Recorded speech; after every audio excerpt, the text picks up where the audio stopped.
நமது நீதியாயிருக்கிற கர்த்தர். இதோ நாட்கள் வரும் என்று கர்த்தர் சொல்லுகிறார். அப்பொழுது தாவீதுக்கு ஒரு நீதியுள்ள கிளையை எழும்ப பண்ணுவேன். அவர் ராஜாவாயிருந்து ஞானமாய் ராஜரீகம் பண்ணி பூமியிலே நியாயத்தையும் நீதியையும் நடப்பிப்பார். அவர் நாட்களில் யூதா ரட்சிக்கப்படும், இஸ்ரவேல் சுகமாய் வாசம் பண்ணும். அவருக்கு இடும் நாமம் நமது நீதியாயிருக்கிற கர்த்தர் என்பதே. கர்த்தராகிய இயேசு கிறிஸ்துவே இஸ்ரவேல் ஜனத்திற்கு மேசியாவாகவும் ராஜாதி ராஜாவாகவும் கர்த்தாதி கர்த்தராகவும் இருக்கிறார். கிறிஸ்துவானவரே நல்ல மேய்ப்பர். அவரே கர்த்தருடைய மேய்ச்சலின் ஆடுகளுக்கு பிரதான மேய்ப்பர். பிதாவாகிய தேவன் தம்முடைய குமாரனாகிய இயேசு கிறிஸ்துவை ஏற்ற காலம் வரும்போது கர்த்தருடைய ஆடுகளின் மீதியாய் இருப்பவர்களை மேய்ப்பதற்காக அவரை பிரதான மேய்ப்பராக ஏற்படுத்தினார். கிறிஸ்துவானவரே கர்த்தருடைய ஆடுகளை மேய்க்கத்தக்க நல்ல மேய்ப்பர். கிறிஸ்து தம்முடைய சபைக்கு தலையாக இருக்கிறார். சபையை ஆசீர்வதிப்பதற்காக கிறிஸ்து எழுப்பப்பட்டிருக்கிறார். இதோ நாட்கள் வரும் என்று கர்த்தர் சொல்லுகிறார்.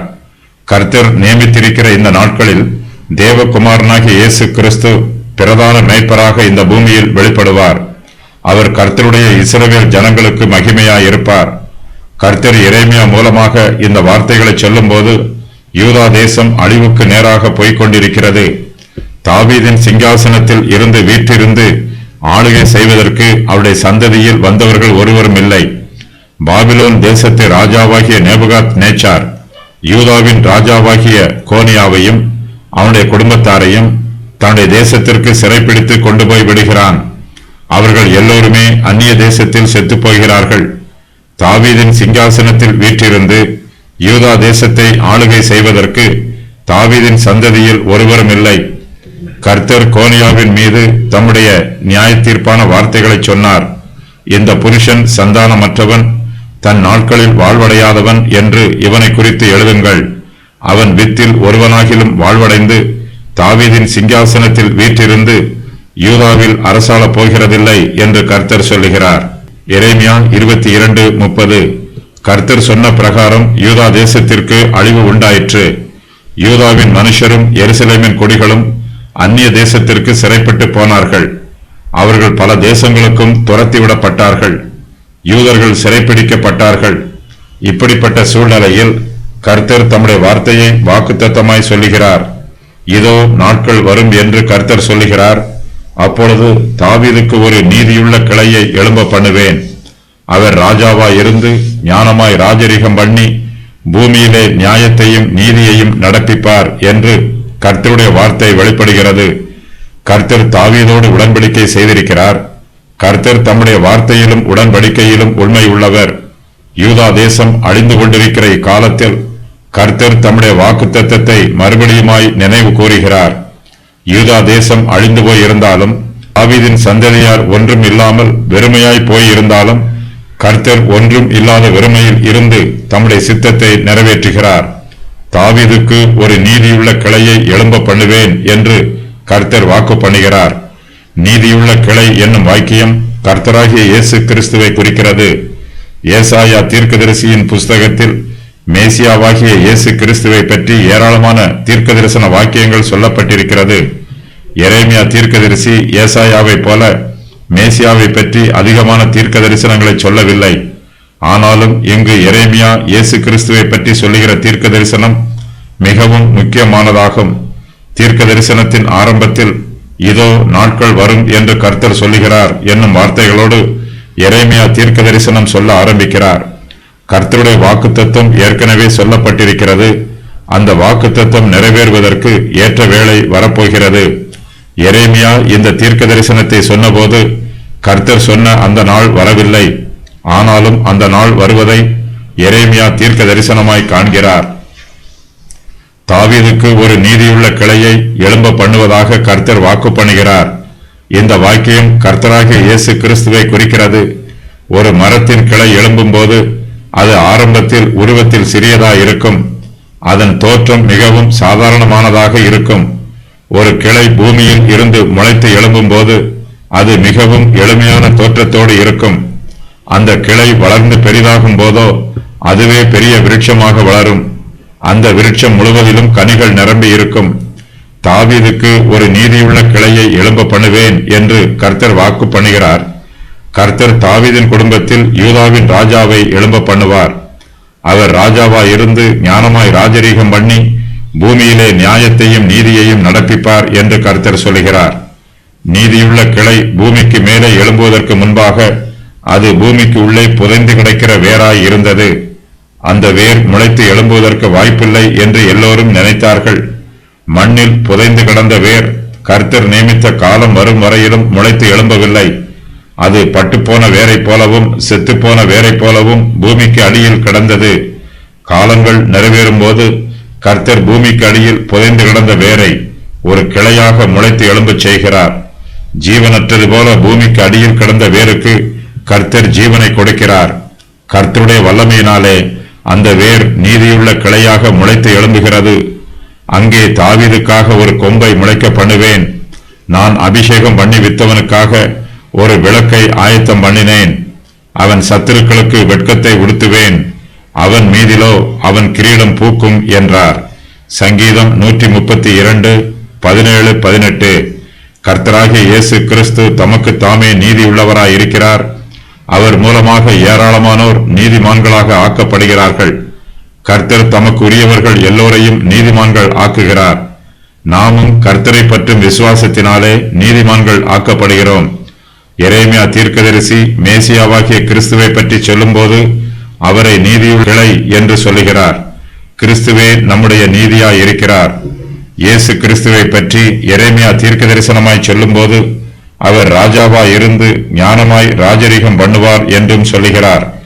கிறிஸ்துவானவரே தம்முடைய சபையின் ராஜாவாக இருக்கிறார். கர்த்தராகிய இயேசு கிறிஸ்து இந்த பூமியிலே தம்முடைய ராஜ்யத்தை ஸ்தாபிக்கிறார். கர்த்தருடைய சபைக்கு விரோதமாக எத்தனை எதிர்ப்புகள் வந்தாலும் இயேசு கிறிஸ்து சபைக்கு கொடுக்கும் பாதுகாப்பினாலும் பராமரிப்பினாலும் பலத்தினாலும் சபைக்கு ஜெயம் உண்டாகும். கிறிஸ்துவின் சபையானது எல்லா சோதனைகளையும் எல்லா பாடுகளையும் எல்லா வேதனைகளையும் தாங்கிக் கொள்ளவும் செய்யும். அவற்றை மேற்கொள்ளவும் செய்யும். கர்த்தர் தம்முடைய ராஜ்யத்தில் ஞானமாய் ராஜரீகம் பண்ணுவார். இயேசு கிறிஸ்துவின் சுவிசேஷம் நித்திய சுவிசேஷமாகும். அது காலத்தினால் பழசாய் போவதுமில்லை, அழிந்து போவதுமில்லை. கிறிஸ்துவானவர் ஜெய கிறிஸ்துவாக எழும்புகிறார். ராஜாதி ராஜாவாகிய இயேசு கிறிஸ்து ஜெயிக்கிறவராகவும் ஜெயம் கொள்ளுகிறவராகவும் இருக்கிறார்.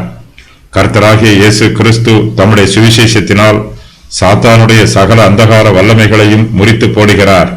சாத்தானுடைய அதிகாரத்தை அவமாக்கி போடுகிறார். அவனை அதமண்ணி போடுகிறார். கர்த்தர் நீதியும் பரிசுத்தமும் உள்ளவர். கிறிஸ்துவானவர் தம்முடைய பரிசுத்தமான ஜீவியத்தினால் தம்முடைய ராஜ்யத்தில் ஞானமாய் ராஜரீகம் பண்ணுகிறார். அவர் பூமியிலே நியாயத்தையும் நீதியையும் நடப்பிக்கிறார். இயேசு கிறிஸ்துவின் சுவிசேஷம் எங்கெல்லாம் பிரசங்கிக்கப்படுகிறதோ, இயேசு கிறிஸ்துவின் ராஜ்யம் எங்கெல்லாம் ஸ்தாபிக்கப்படுகிறதோ அங்கெல்லாம் அவருடைய நியாயமும் நீதியும் ஆளுகை செய்யும். கர்த்தராகிய இயேசு கிறிஸ்துவின் ராஜ்யத்தில் அவருடைய ஜனமாய் இருக்கிற விசுவாசிகள் எல்லோருக்கும் இயேசு கிறிஸ்துவின் தெய்வீக பாதுகாப்பும் தெய்வீக பராமரிப்பும் கிடைக்கும். நாம் கர்த்தருக்கு உண்மை உள்ளவர்களாய் இருக்கும்போது கர்த்தர் தம்முடைய பரிசுத்தமான பாதுகாப்பை நமக்கு கொடுத்து நம்மை பாதுகாக்கிறார். நம்முடைய சிந்தையில் தெளிவையும் பரிசுத்தத்தையும் கொடுத்து நம்மை ஆசீர்வதிக்கிறார். அவர் நாட்களில் யூதா ரட்சிக்கப்படும் என்று எரேமியா சொல்லுகிறார். அந்த நாட்களில் இஸ்ரவேல் சுகமாய் வாசம் பண்ணும். நம்முடைய ஆத்மாவில் இயேசு கிறிஸ்துவின் ஆளுகை நடைபெறும் போது நம்முடைய ஆத்மா ரட்சிக்கப்படும். நம்முடைய ஆத்மா சுகமாய் வாசம் பண்ணும். நம்முடைய ஆத்மா செலுத்திருக்கும். தமது ஜனத்தை சந்தித்து மீட்டுக்கொண்டு நம்முடைய சத்துருக்களை நின்றும் நம்மை பகைக்கிற யாவருடைய கைகளை நின்றும் நம்மை ரட்சிக்கும்படிக்கு தம்முடைய தாசனாகிய தாவீதின் வம்சத்திலே நமக்கு இரட்சணிய கொம்பை ஏற்படுத்தினார். லூக்கா 1:74-75. கர்த்தராகிய இயேசு கிறிஸ்து நமது நீதியாய் இருக்கிற கர்த்தராய் இருக்கிறார். அவர் நித்தியமானவர். அவர் நித்திய காலத்திலும் இருக்கிறவர். அவர் தாமாகவே இருக்கிறவர். கர்த்தரை யாரும் சிருஷ்டிக்கவில்லை. அவரே ஆதியும் அந்தமுமாய் இருக்கிறவர். அவரே அல்பாவும் ஓமேகாவாகுமாக இருக்கிறவர். நம்முடைய கர்த்தராகிய இயேசு கிறிஸ்து பிதாவாகிய தேவனுக்கும் நமக்கும் இடையே மத்தியஸ்தராய் இருக்கிறார். அவரே நமது நீதியாய் இருக்கிற கர்த்தர். மனுஷர்கள் எல்லோருமே தேவனுக்கு விரோதமாக பாவம் செய்து தேவ மகிமை அற்றவர்களாய் இருக்கிறோம். எல்லோரும் பாவம் செய்து ஏகமாய் கெட்டுப்போய் இருக்கிறோம். கர்த்தருக்கு முன்பாக நம்முடைய சுயநீதியை வெளிப்படுத்தி நம்மால் ஆத்தும ரட்சிப்பை பெற்றுக்கொள்ள முடியாது. நம்முடைய சுயநீதி தேவனுடைய சமூகத்திற்கு முன்பாக அற்ப பிரயோஜனம் உள்ளது. அது ஒன்றுக்கும் உதவாது. நாம் பாவிகளாக இருக்கையில் தேவகுமாரனாகிய இயேசு கிறிஸ்து நமது நீதியாய் இருக்கிற கர்த்தராய் இருக்கிறார். பிதாவாகிய தேவன் தம்முடைய குமாரனாகிய இயேசு கிறிஸ்துவனுடைய நீதியை அங்கீகரிக்கிறார். மனுஷரிடத்தில் நீதி இல்லை. கர்த்தர் மனுஷருடைய நீதியை அங்கீகரிப்பதுமில்லை. ஆனால் பிதாவாகிய தேவன் தம்முடைய குமாரனாகிய இயேசு கிறிஸ்துவின் நீதியை அங்கீகரிக்கிறார். கிறிஸ்துவானவர் நமது நீதியாய் இருக்கிற கர்த்தராய் இருப்பதினால் கர்த்தர் நம்மையும் நீதிமான்களாக அங்கீகரிக்கிறார். இயேசு கிறிஸ்துவின் நீதியினால் நாம் ரட்சிக்கப்படுகிறோம். நாம் சுகமாய் வாசம் பண்ணுகிறோம். இயேசு கிறிஸ்துவின் மூலமாய் நம்முடைய ஆத்மாவுக்கு இளைப்பாறுதல் உண்டாயிருக்கிறது. கிறிஸ்துவானவர் நம்மோடு கிருபையின் உடன்படிக்கையை ஏற்படுத்தி இருக்கிறார். நாம் கிறிஸ்துவின் உடன்படிக்கையை ஏற்றுக்கொள்ளும் போது கிறிஸ்துவானவர் நமக்கு நமது நீதியாய் இருக்கிற கர்த்தராய் இருக்கிறார். கிறிஸ்துவின் நீதி நம்முடைய நீதியாகிறது. மேசியாவாகிய இயேசு கிறிஸ்து நித்திய நீதியுள்ளவர். அவர் சர்வ வல்லமையும் சர்வ ஆளுகையும் உள்ளவர். அவருடைய நீதி மாத்திரமே தேவனுக்கு முன்பாக நம்மை நீதிமான்கள் ஆக்குவதற்கு போதுமானதாய் இருக்கிறது.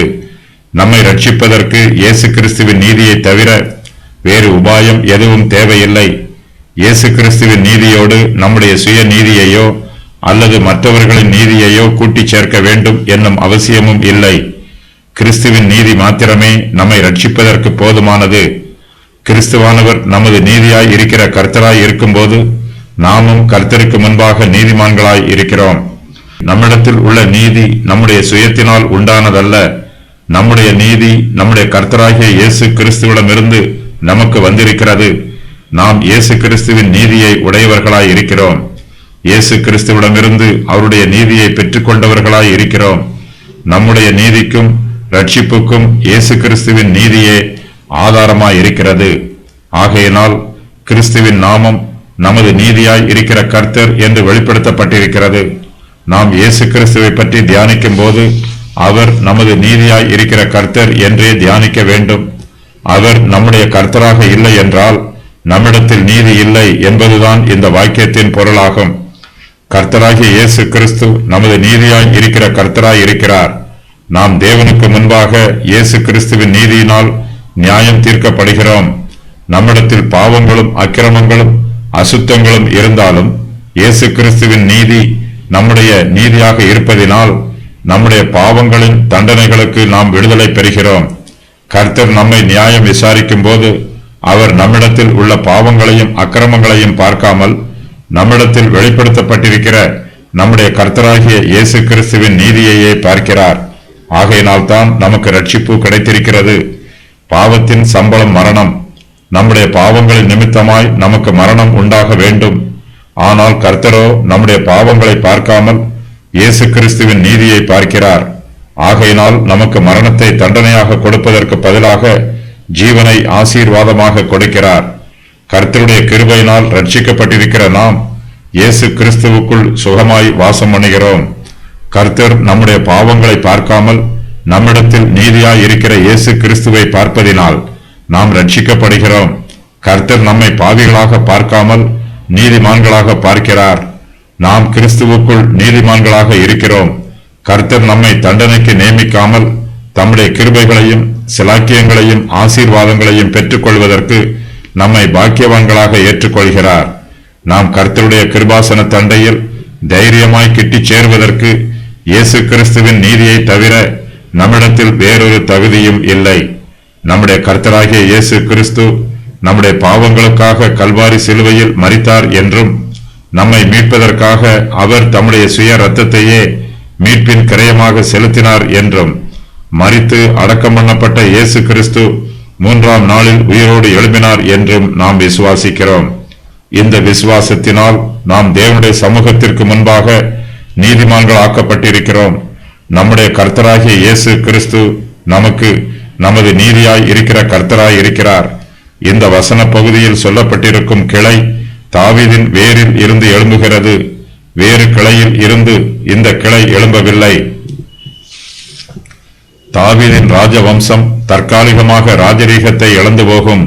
கோனியாவின் மூலமாக வரும் சந்ததியார் யாரும் தாவீதின் சிங்காசனத்தில் அமரமாட்டார்கள். இயேசு கிறிஸ்து தாவீதின் சிங்காசனத்தை யோசேப்பின் மூலமாக பெற்றுக்கொள்கிறார். இவர் சாலமோன், கோனியா ஆகியோரின் மூலமாக வந்த தாவீதின் வித்து அல்ல. இயேசு கிறிஸ்து தேவனால் பிறந்திருக்கிறவர், ஸ்திரீயின் வித்தாக வந்திருக்கிறவர். மரியாள் நாத்தானின் வம்சத்தின் மூலமாக தாவீதின் சந்ததியில் வருகிறாள். இவ்வாறாக இயேசு கிறிஸ்து தாவீதின் சிங்காசனத்தில் அமர்ந்து ஆட்சி புரிய தகுதி உடையவராக இருக்கிறார். இயேசு கிறிஸ்து தமது இரண்டாம் வருகையின் போது தம்முடைய ராஜ்யத்தை நித்திய காலமாக ஆட்சி புரிவார்.